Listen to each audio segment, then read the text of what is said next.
Page number 155, गति 100 शब्द प्रति मिनट। स्टार्ट। सभापति महोदय, मैं सदन का ज़्यादा समय नहीं लूँगा। मैं केवल 1-2 बातों की ओर वित्त मंत्री और सरकार का ध्यान खींचना चाहता हूँ। आज बिजली के मामले में राजस्थान की हालत बहुत नाजुक है। ख़ास तौर से पिछले 5-7 दिनों से गाँवों में परेशानी बहुत बढ़ गई है।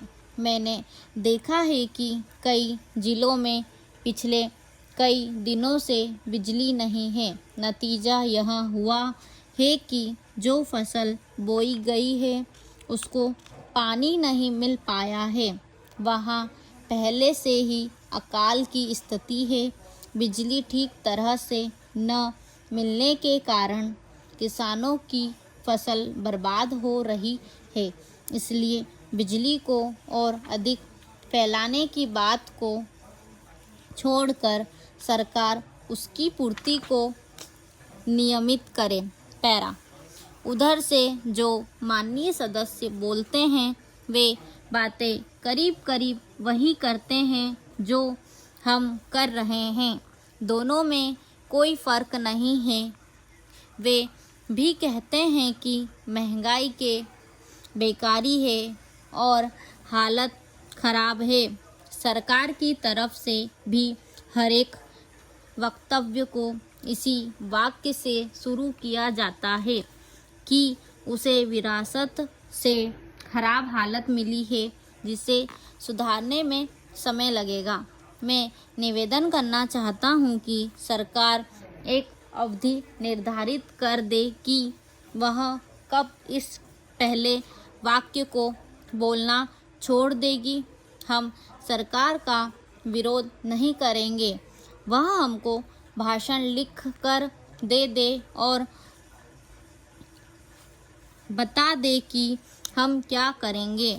हम वैसे ही इस सदन में और बाहर जनता के सामने बोलेंगे, लेकिन वह देश की हालत को सुधारे। आज चारों तरफ हालत बिगड़ रही है। आज गाँवों में कोई व्यवस्था नहीं है। सरकार हम लोगों को कब तक दोष देती रहेगी?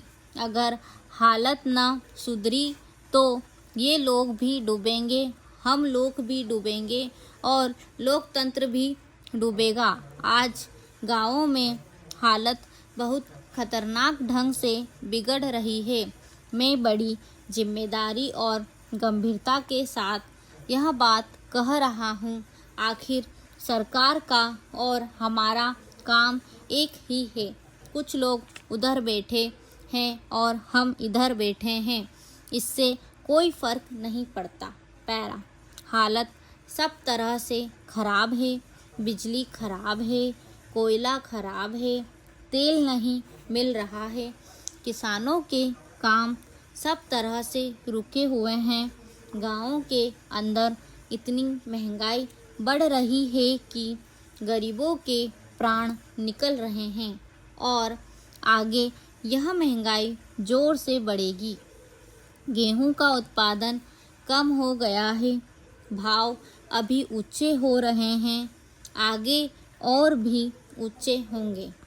आगे आप फिर कहेंगे कि आयात के बिल बढ़ रहे हैं, पेट्रोल और डीजल के दाम बढ़ गए हैं, तो आप मुसीबत में फंस गए हैं।